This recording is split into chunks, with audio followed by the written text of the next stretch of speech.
Yon, kamusta ho kayo? Kung saan ho kayo naroroon magandang umaga, magandang tanghali at magandang gabi sa inyong lahat. Ano ho? Kung ho, masayang araw ho na Sabado sa inyong lahat. Ano? Kung ho tayo, inom muna ho tayo ng kape. Mamaya ho tayo magkwentuhan at ako may ikukwento sa inyo. Ano? Tayo magluluto muna, magpiprepare muna tayo ng pagkain. Ang ating lulutuin ngayon ay sweet and sour pork, egg fried rice, chicken spring roll, wild rice pudding. Yan. Magkita-kita ho tayo mamaya. Ano? At tayo'y maghuntahan mamaya. Napaka-crispy chicken spring roll.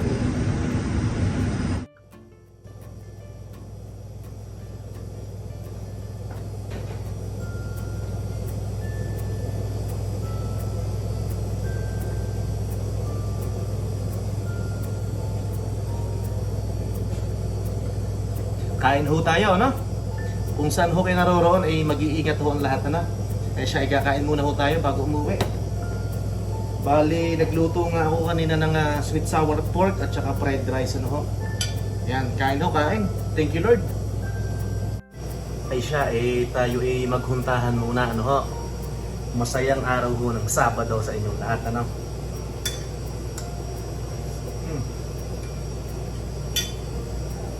Ngayon noong araw ng Sabado, dito sa Edmonton, Alberta, medyo maganda ho weather, medyo mainit pa.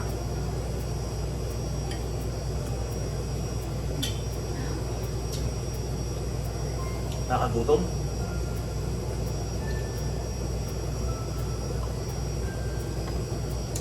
Tatapusin ko muna pala ang aking pagkain para tayo ay makapaghuntahan ng maayos, ano?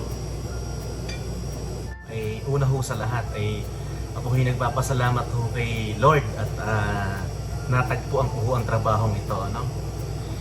Talagang ang masasabi ko talagang basta tayo marunong tayong makisama sa ating mga nakatrabaho dati, may mga bagay tayong iniwan sa kanila na magagandang bagay, ano? Yan. Tayo talaga hahanapin at hahanapin nila, ano ho? Ito hong mga nakaraang buwan ay kami huy nag-uusap na mahal na Reyna, no? Sabi ko total nitong mga nakaraang taon nakapunta na naman dito ang aming mga magulang. Sabi ko sabi ko sa kay mahal na Reyna panahon na para mag-part-time ako, ano ho? Dahil ang schedule ko lang ho sa aking pang-umagang trabaho wala lang 'yon. Alas 7 hanggang alas 3 hanggang 3:30, ano ho? Ganito ho ang nangyari, ano ho? Nung ako'y nasa trabaho, may tumawag ho sa akin, ano ho? Hindi ho naka-register ang kanyang pangalan, ano? Pero hindi ho siya Pilipino, hindi ho siya kababayan natin.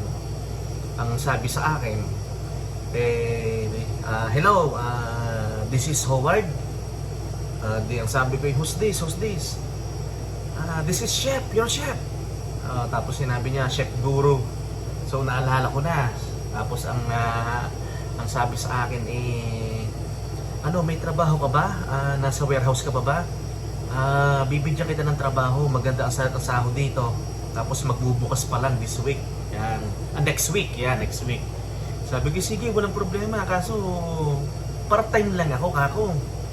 Ang sabi niya, ang kailangan ko ay full-time.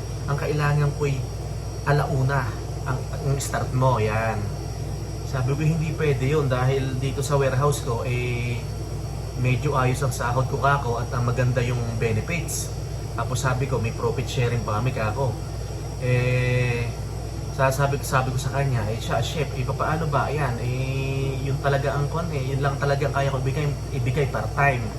Tapos sabi sa akin, okay, I will call you back after 1 hour. Ang nangyari, tumawag ko after 1 hour. Tapos yun, iba ang tumawag sa akin, yun na talagang naghahawak ng building na ito.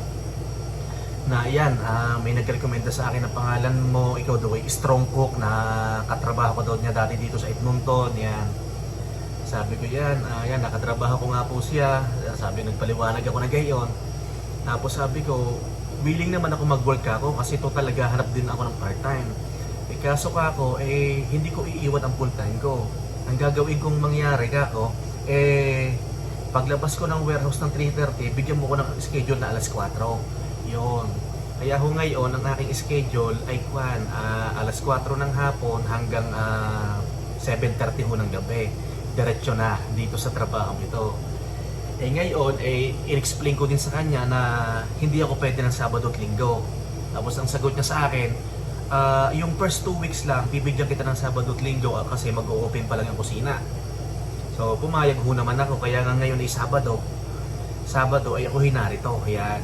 Pero sabi ko, kung may weekends naman, kasi pa winter na naman, pwede din naman ako pumasok ng weekends, itong pa winter na. Pero sabi ko ako, pag summer na ho, pag pag yung mga camping time na, hindi ako makakapagbigay ng schedule ng weekends.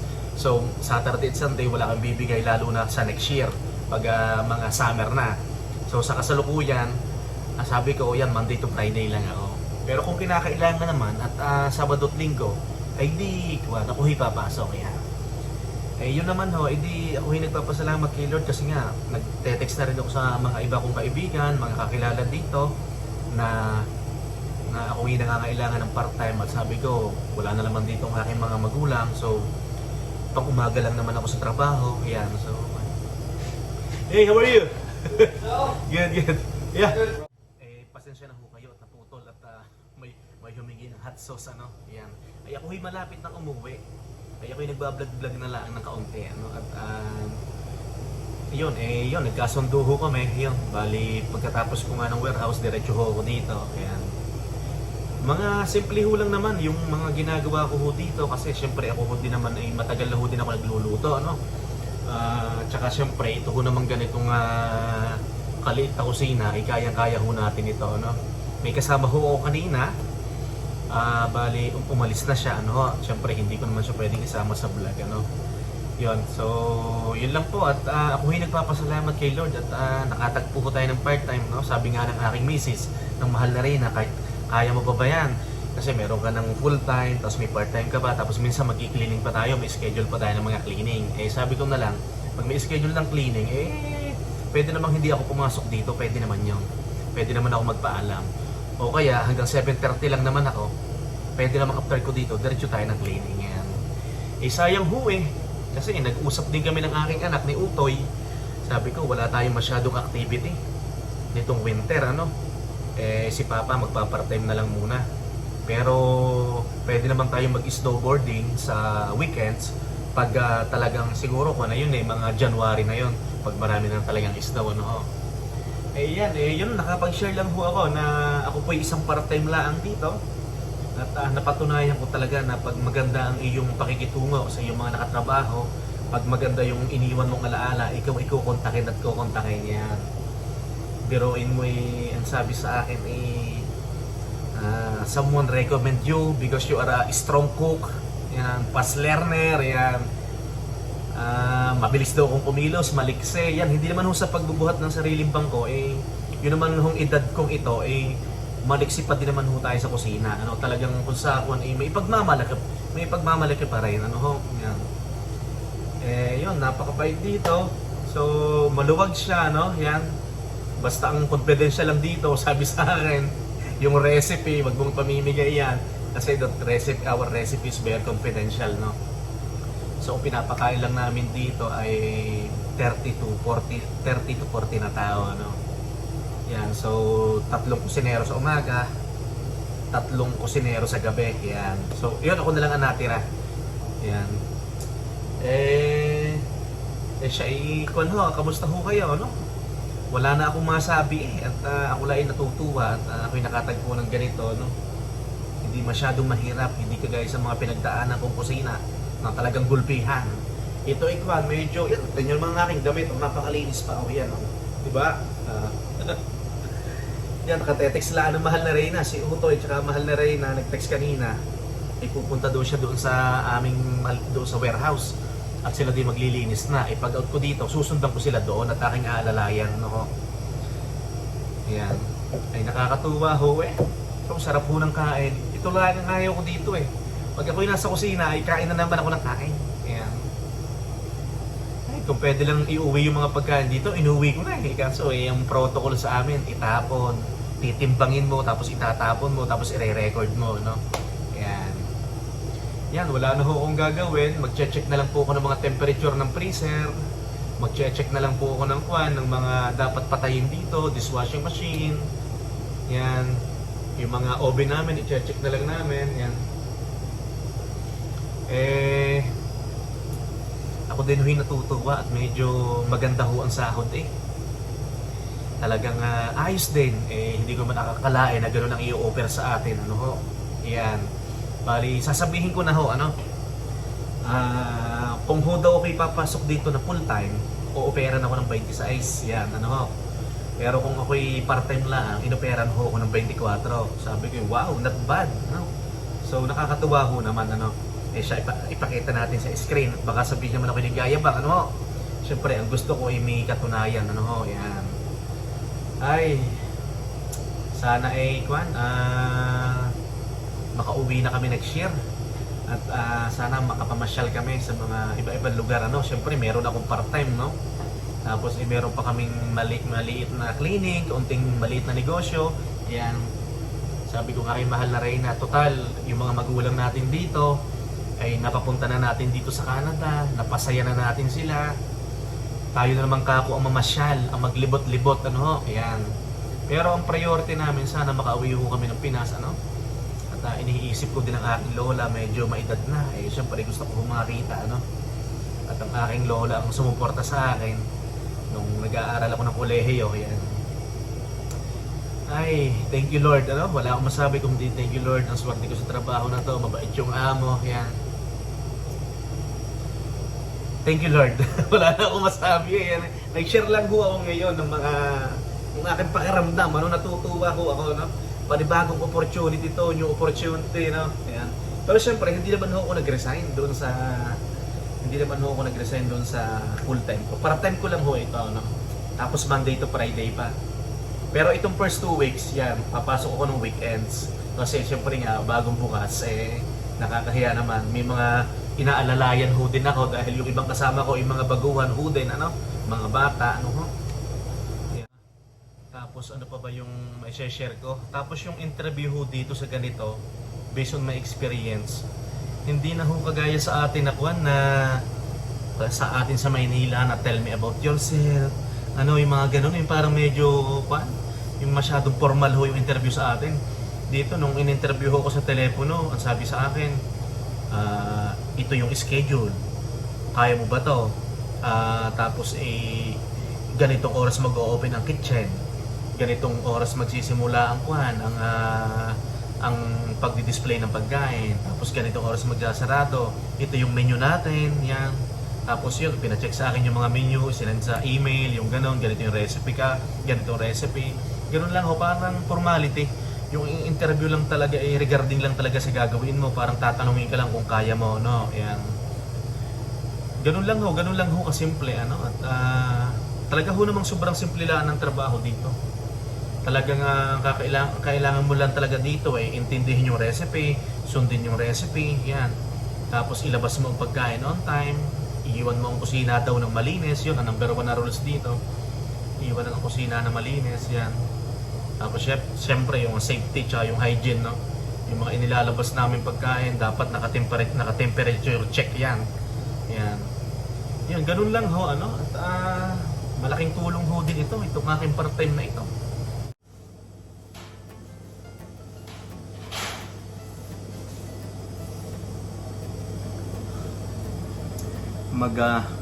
Magse 7:30 na, magche-check na tayo ng temperature, tayo uuwi na, no?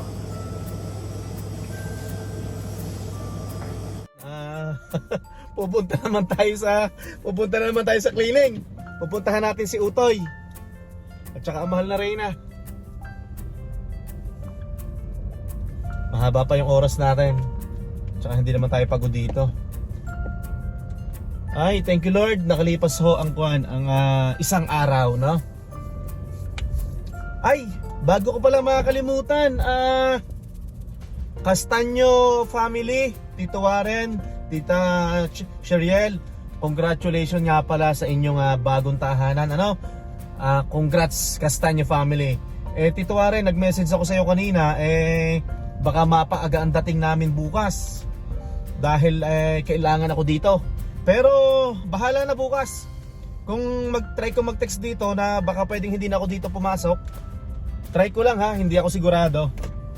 Pero kung hindi man, kung talagang kailangan ako dito bukas, ay kuan, maaga kami diyan pupunta sa bahay nyo. Dahil yung bahay po ng Castaño family, nakakasama po namin sila sa camping, sina Tito Warren, Tita Sheriel. Blessing po bukas. Tsaka birthday ni Lincoln ng kanilang bunso. Lincoln, happy birthday! Hi Camille, kamusta? Yan. Congrats ulit, Castaño family. On the way na ho tayo kina Utoy.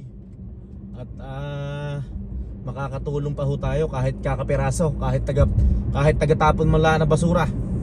At nakakaawa naman si Utoy tsaka mahal na Reyna. Pero maliit lang ho yun, mga 30 minutes lang yun, 45 minutes. Napakabilis lang ho linisin yun. Kasi yung aming school na nilinis na ho namin kahapon. Yun ho yung mahirap dahil malaki po yung aming nililinis na school, ano? Itong warehouse maliit lang ho ito. Tsaka hindi po siya buong warehouse, office lang po. Ilang cubicle lang yun. 3 cubicle, 3 opisina at saka 2 banyo. Yun lang. Napakasimple. Yan, andito ho tayo sa Kingsway, ano ha? Yan. Papunta tayo ng west. Ako sa bagay, west side din naman to eh. Ganda pa ho ng weather. Ano bang weather ngayon? +7. Not bad, kaya pa. Yun ho, nakapag-share ho tayo ng kaunti, no? Gaya ng sabi ko kanina, pag ho talaga tayo yung mga nakakatrabaho natin ating nirerespeto, tayo yung nakikisama ho ng maayos, yan. Tayo ho hahanapin nila. Yan. Ako tuwang-tuwa doon sa aking executive chef na yun. Talagang ako'y hinanap pa, tinawagan ako. Yan. Nag-offer ho sa akin in-offer yung trabaho na yan, ano. Tuwang-tuwa yun sa akin pag ako'y nagsasaing. Yan. Dahil ho pag ho nagsasaing ako, syempre hindi na ho tayo nagamit ng kaldero. Ako'y gustong-gusto noon ako magsasaing ka. Gustong-gusto noon ako ang magsasaing kasi doon ho ako nagsasaing sa pan, sa mga hotel pan, ano, doon sa malalaki. Yan. Sinusukat ko lang ng kamay. Yun bilib na bilib sa akin Hindi naman ho sa pagbubuhat ng sariling bangko tayo ho naman sa larangan ng pagluluto may kaunting kaalaman, ano ho. Yan.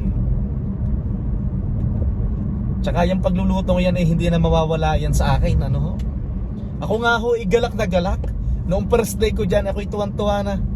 Parang naamoy mo na naman yung kusina, naamoy ko na naman. Ako'y galak na galak talaga. Parang ako excited na excited. Ano ho, ayan. Sabi nga ng mahal na Reyna, ako'y niloloko. Iyan, pag ikaw nasa bahay, tamad ka naman magluto. Sabi ko, nagluluto naman ako sa bahay. Sabi ko, sa ganyang kasi talagang restaurant, sa ganyang kitchen talaga, talagang ako'y galak na galak sipag magluto. Kasi syempre lahat ng kailangan mo na dyan na. Lahat ng gagamitin mo, lahat ng mga tools, lahat ng mga equipment kompleto, ano. Niloloko ako ng mahal na Reyna kasi bihira daw ako magluto sa bahay. Pero nagluluto din naman ako, hindi mga lutong ulam, ano, yung mga pang-araw-araw na pangangailangan, yan. Dito sa trabaho, yan, paggawa tayo dyan ng mga tinapay, yung mga gayon, yan. Nung nakaraan gumawa ako ng cinnamon roll. Yan. Thank you Lord at may dagdag tayong income, ano ho. Gaya ng sabi ko kanina, sana'y makauwi na kami ng Pilipinas, ano. At makapamasyal. Yan. Hindi tayo pagod ngayon kasi medyo relax doon, ano ho. Saglit lang ho, natawag si mahal na Reyna. Baka hindi na ako papupuntahin. Tumawag ang mahal na Reyna, tapos na daw sila, nagdiretso na din ako. Yan. Yan ang ating van, no. Thank you Lord. Sipag, oh. Mahal na Reyna, i-congrats mo muna si Tito Warren, Tita Cheriel. Congratulations. Yan, Castaño family. Yan. House blessing. Congratulations, Castaño family. Yan, sipag, ah. Tara na, uwi na tayo. Ay. Ay siya, kami ho'y uuwi na ano ho, at maraming salamat ho sa panonood at sa pakikinig ano ho. Mag-iingat ho kayong lahat ano. Ayun, naipagtapon ko na sila ng basura ano ho. Dapat pala hindi na lang ako sumunod ano. Siya, magpapaalam na ho tayo.